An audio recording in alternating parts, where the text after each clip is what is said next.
अस्सलामुअलैकुम नाज़रीन, मैं मोहम्मद असलम हुसैन सियासत की खबरों में आप सबका इस्तकबाल करता हूँ। आज 7 जून 2023 और इस्लामिक कैलेंडर के हिसाब से 17 ज़िलक़द 1444 हिजरी है। पेश है आज की कुछ अहम खबरें। मध्य प्रदेश में असेंबली इंतखाबात से चंद माह कबल हिंदुत्व तंजीम बजरंग सेना कांग्रेस में जम हो गई। बजरंग सेना ने इल्ज़ाम लगाया कि भारतीय जनता पार्टी रियासत में अवाम के मैंडेट को धोखा देकर इख्तिदार में आई और अपना रास्ता भूल गई। बजरंग सेना लीडर साबिक वजीर दीपक जोशी के करीबी है। जोशी ने बीजेपी छोड़कर कांग्रेस में शमूलियत अख्तियार कर ली।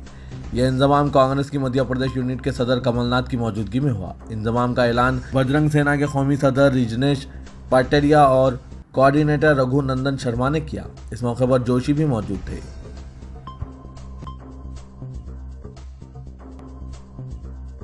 उड़ीसा में 2 जून को हुए ट्रेन हादसे का ट्रेनों की नकल व हरकत पर काफ़ी असर पड़ रहा है, जबकि साउथ सेंट्रल रेलवे ने 9 जून तक चंद ट्रेनों को मनसूख करने का ऐलान किया। साउथ ईस्टर्न रेलवे के खड़गपुर भद्रक सेक्शन में शालीमार चेन्नई सेंट्रल कोरोमंडल एक्सप्रेस के पटरी से उतरने की वजह से कम 5 ट्रेनें मनसूख कर दी गई, जो 6 जून को सफ़र शुरू करने वाली थी। इसके बाद तमाम ट्रेनें जो इस रास्ते से गुजरने वाली है, इन्हें 9 जून तक मनसूख करने का ऐलान किया है।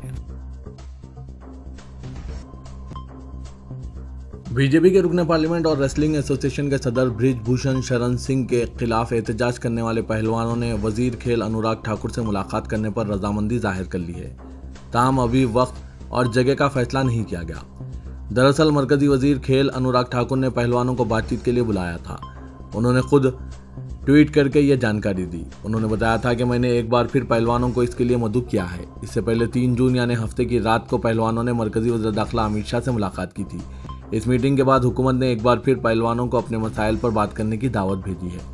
इससे पहले 5 जून को बजरंग पुनिया, साक्षी मलिक और विनेश फोगाट रेलवे में अपनी अपनी मुलाजमतों पर वापस आए थे। ताहम पहलवानों ने वाजे किया था कि जब तक ख्वातीन पहलवानों को इंसाफ नहीं मिलता वो तहरीक जारी रखेंगे। महाराष्ट्र के अहमदनगर जिले के अहम शहर संगमनेर के लाल बहादुर शास्त्री चौक से प्रांत ऑफिस तक निकाली गई शकील हिंदू समाज के मोर्चे में इश्तियालंगेज नारे लगाए गए और मुतालबा किया गया कि लव जिहाद, लैंड जिहाद, तब्दीली मजहब, नेज गौवंश की हिफाजत के लिए कानून बनाया जाए। मोर्चे का एहतमाम हिंदूवादी तंजीमों की जानिब से किया गया था। इस मोर्चे की तायद में अहमदनगर जिला और पड़ोसी शहर अकोला के 60 गाँव पूरी तरह बंद रखे गए। संगमनगर शहर में हर किस्म की दुकानें और सरगर्मियाँ पूरी तरह से ठप थी। ना बाजार खुले और ना लोग ज़रूरत की चीज़ें खरीदने रास्तों पर आए।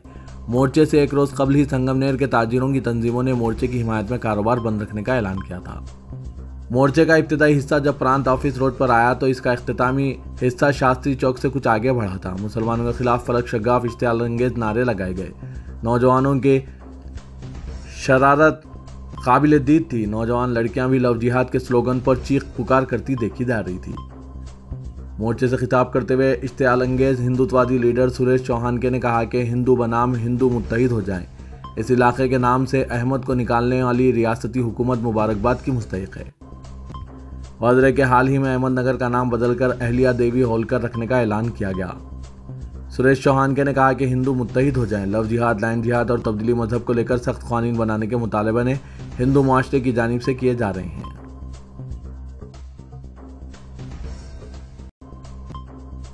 कर्नाटक में बीजेपी कारकुनान ने गायों के साथ रियासत की कांग्रेस हुकूमत के खिलाफ मुजाहरा किया। इनका इल्ज़ाम है कि रियासत की नौ मुंतखब हुकूमत हिंदू मुखालिफ है। बीजेपी कारकुनान रियासती वजीर वेंकटेश के एक बयान की मुखालिफत कर रहे थे, जिसमें उन्होंने कहा था कि अगर भैंसों को ज़ुबा किया जा सकता है तो गायों को क्यों नहीं। बीजेपी ने यह इल्ज़ाम भी आयद किया कि इसकी हुकूमत ने रियासत में जो ज़ुबा कानून बनाया था, कांग्रेस इसे ख़त्म करने जा रही है। हालांकि कांग्रेस ने इसकी वजाहत की है। वज़ीर आला सिद्धारमैया का कहना है कि साबिक़ा हुकूमतों ने ज़ुबिया से मुतालिक जो कानून बनाया है, इसमें वजाहत का फुक़दान है और बहुत खामियां हैं।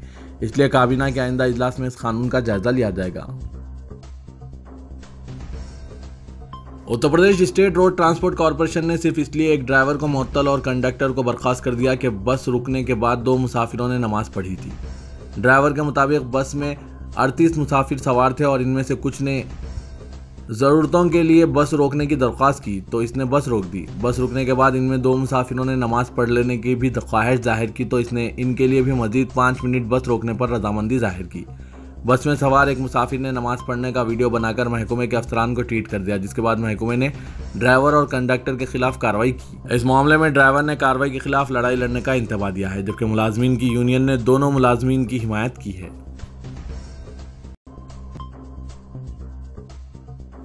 कर्नाटक में कांग्रेस हुकूमत की तरफ से शुरू की गई शक्ति योजना के तहत ख्वातीन 11 जून से रियासती बसों में मुफ्त सफर कर सकेंगी। रियासत की सिद्धारमैया हुकूमत के इस ऐलान से ख्वातीन में खुशी की लहर दौड़ गई है।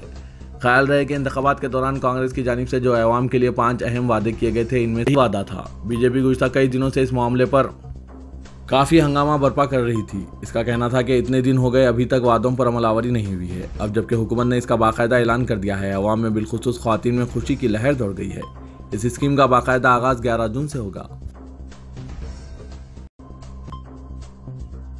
सीबीआई ने एफआईआर के इंदराज के बाद बालासोर ट्रेन हादसे की तहकीकात का आगाज कर दिया। हादसे में 288 अफराद लुकमा अज्जल बन गए थे। वाज़ेह के इब्तदाई तहकीकात में इलेक्ट्रॉनिक इंटरलॉकिंग सिस्टम के साथ छेड़छाड़ का इंकशाफ होने के बाद वजारत रेलवे ने इसकी तहकीकात सीबीआई के हवाले कर दी। एफआईआर के इंदराज के बाद सीबीआई अहदेदारों की टीम फॉरेंसिक माहिरीन के हमरा उड़ीसा के बालासोर जिला पहुंची और फौरी तहकीकात का आगाज कर दिया। उत्तर प्रदेश के पुरनपुर इलाके में मुस्लिम तबके के अरकान ने 2 नौजवानों के खिलाफ कार्रवाई का मुतालबा किया, जिन्होंने मुबैना तौर पर इस्लाम के बारे में सोशल मीडिया पर काबिल एतराज़ रिमार्क्स करते हुए फिरक़ेवाराना हम आहंगी में खलल डालने की कोशिश की। सैकड़ों नौजवान 2 नौजवानों के खिलाफ शिकायत दर्ज कराने के लिए पुरनपुर कोतवाली पुलिस स्टेशन पहुंचे। Station house officer Ashutosh Raghuvanshi ने बताया कि इस मामले की तहकीकात की जा रही है और हक़ाइक़ की बुनियाद पर कार्रवाई की जाएगी। पुलिस स्टेशन में एक एहतजाजी अरमान ने बताया कि मुलजिमीन ने माजी में भी मुसलमानों के खिलाफ काबिल एतराज़ रिमार्क्स किए थे। यूक्रेन में रूस के ज़ेर कब्जा इलाके में एक बड़े डैम की दीवार धमाके से टूट गई, जिसकी वजह से सैलाब आ गया है और यूरोप का सबसे बड़ा न्यूक्लियर प्लांट खतरे में पड़ गया है। इसके अलावा पीने के पानी की सप्लाई के लिए भी खतरात पैदा हो गए हैं, जिनके दोनों फरीकों ने मुकामी आबादकारी का तख्लिया कराया और तबाही के लिए एक दूसरे को जिम्मेदार ठहराया। यूक्रेन ने रूसी फौज पर काखोका डैम और हाइड्रो इलेक्ट्रिक पावर स्टेशन के धमाके से उड़ाने का इल्जाम लगाया, जबकि रूसी अहदेदारों ने यूक्रेन की बमबारी को इसके लिए जिम्मेदार बताया।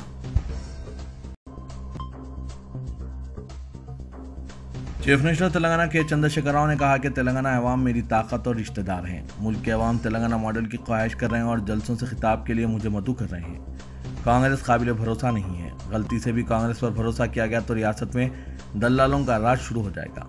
नागर कर्नूल में कलेक्ट्रेट व एसपी ऑफिस बीआरएस ऑफिस के इफ्तिताह के बाद जलसे से खिताब में इन ख्यालात का इजहार किया। उन्होंने कहा कि मुत्तहिदा आंध्र प्रदेश में जिला मुहिमनगर को आंध्राई हुक्मरानों ने नज़रअंदाज कर दिया। मुहिमनगर का नाम नकल व मुकाम करने वाले ज़िले में तब्दील हो गया था, खुश्क साली का शिकार था। अलहदा तेलंगाना की तश्कील के बाद जिला मुहिमनगर सर्द सब्ज व शादाब ज़िले में बदल गया है। 24 घंटे मेयारी बरक़ी सरबराह हो रही है। नए आबपाशी प्रोजेक्ट्स की तामीरात से ज़िले का नक्शा तब्दील हो गया।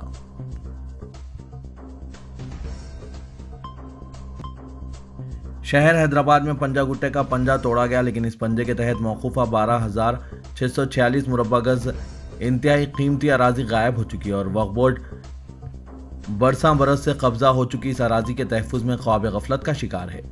तश्कील तेलंगाना के वक्त तेलंगाना राष्ट्र समिति ने वक्फ बोर्ड को अदालती इख्तियारात तख्फीज़ करने और हिंदू इंडोमेंट के तर्ज पर कमिश्नरेट बनाने का वादा किया था, लेकिन दोनों वादों पर अमलावरी नहीं की जा सकी। तेलंगाना वक्फ बोर्ड के रिकॉर्ड्स में मौजूद पंजा गुट्टे के कीमती इलाके में 12,000 मुरब्बा गज से ज़ायद अराजी पर न सिर्फ खानगी कब्ज़ात है, बल्कि हुकूमत के महकमा तालीम की जानिब से इस अराजी पर सरकारी स्कूलों की तामीर के अलावा मजलिस बल्दिया अज़ीमतर हैदराबाद ने कम्युनिटी हॉल भी तामीर किए हैं और अब हुकूमत की जानिब से अराजियात पर काबिज़ीन को बाकायदा बनाने जा रही है। और जियो 58 के तहत पंजा गुट्टे की मौकूफ़ा अराजी पर मौजूद सैकड़ों अफराद को पट्टों की इजराई शुरू होने जा रही है। महकमा माल की जानिब से अगर इस मौकूफ़ा अराजी पर पट्टों की इजराई अमल में लाई जाती है तो इंतहाई कीमती गुंजान आबादी वाले इलाके में मौजूद 12,000 मुरब्बा गज मौकूफ़ा अराजी को हासिल करना वक्फ बोर्ड के लिए नामुमकिन हो जाएगा।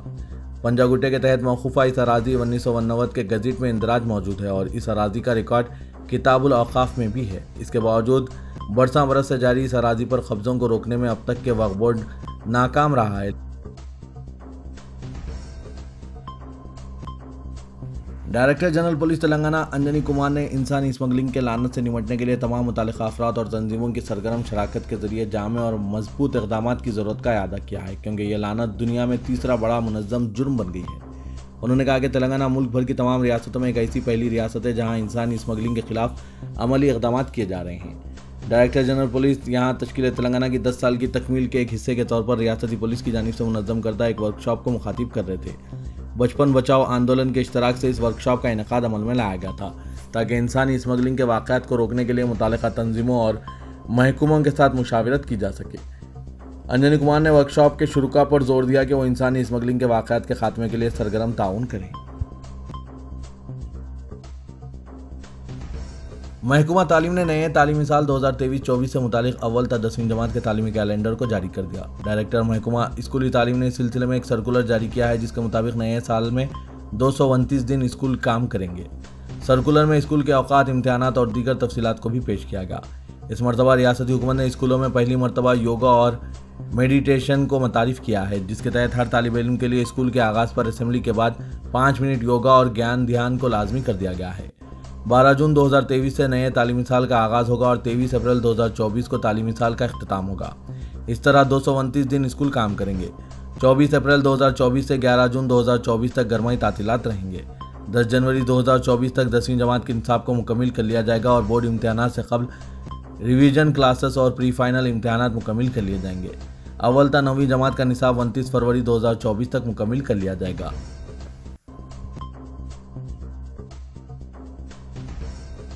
वज़ीर अफ़ज़ाइश मवेशियाँ श्रीनिवास यादव ने कहा है कि मिरक के मौके पर मछली में दवा की तकसीम के लिए इंतजाम किए जा रहे हैं। 9 जून को मिरक के सिलसिले में बतनी गौड़ ब्रादर्स ये दवा तकसीम करेंगे। कोरोना वबा के सबब गुज़िश्ता 3 साल से मछली में दवा की तकसीम को रोक दिया गया था। जारिया साल फिर एक मरतबा मछली में दवा की तकसीम का काम किया जाएगा। उन्होंने कहा कि बतनी ख़ानदान गुज़िश्ता 60 सालों से मछली में दवा तकसीम कर रहे हैं, जिसको लेने के लिए न सिर्फ तेलंगाना बल्कि मुल्क भर से कई लाख अफराद हैदराबाद आते हैं। इन अफराद के लिए खुसूसी इंतजाम किए जा रहे हैं।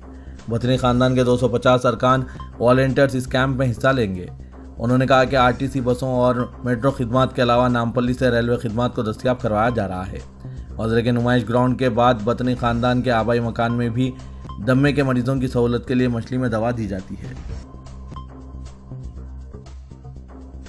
बीजेपी हाईकमान ने तेलंगाना पर तवज्जो मरकूज़ कर दी है, जहां पर जारिया साल के अवाखिर में इंतखाबात होने वाले हैं। रियासत में पार्टी को मुस्तहकम करने की मसाई के हिस्से के तौर पर पार्टी के आला कायदीन जनूबी हिंद की इस रियासत का दौरा करने वाले हैं। 15 जून को अमित शाह और 25 जून को जेपी नड्डा तेलंगाना का दौरा करने वाले हैं। अमित शाह 15 जून को खम्मम जिले में होने वाले जलसे में शिरकत करेंगे। 25 जून को नागर कर्नूल जिले में होने वाले जलसे में जेपी नड्डा शिरकत करेंगे और खिताब करेंगे। रुकने पार्लियामेंट हैदराबाद और सदर मजलिस असदुद्दीन ओवैसी ने कहा है कि राजस्थान से ताल्लुक़ रखने वाले 2 महलूक नौजवान नसीर और जुनैद के ख़ानदान के साथ नाइंसाफ़ी का सिलसिला ख़त्म होने का नाम नहीं ले रहा है। राजस्थान की कांग्रेस हुकूमत ने पहले तो मुतासरीन के ख़ानदानों को मुआवजा देने में भेदभाव दिखाया और अब तक पूरा मुआवजा भी नहीं दिया। सितम वलाए सितम यह कि जुनैद और नासिर के ख़ानदान के जो लोग इंसाफ का मुतालबा कर रहे थे, इन्हें ही जेल भेज दिया गया। हैरत और अफसोस की बात है कि कांग्रेस हुकूमत ने जुनैद और नासिर के कत्ल के अहम मुजरिमीन को अभी तक गिरफ्तार नहीं किया है। इतना सेकुलरिज्म इंसाफ के लिए ख़तरनाक है। असदुद्दीन ओवैसी ने जुनैद और नासिर के अरकान ख़ानदान को जेल भेज देने और मुतासरीन के ख़ानदान को भी अभी तक मुकम्मल मुआवजा ना मिलने से मुतालिक मीडिया इत्तलात पर अपने एक ट्वीट में यह बात बताई।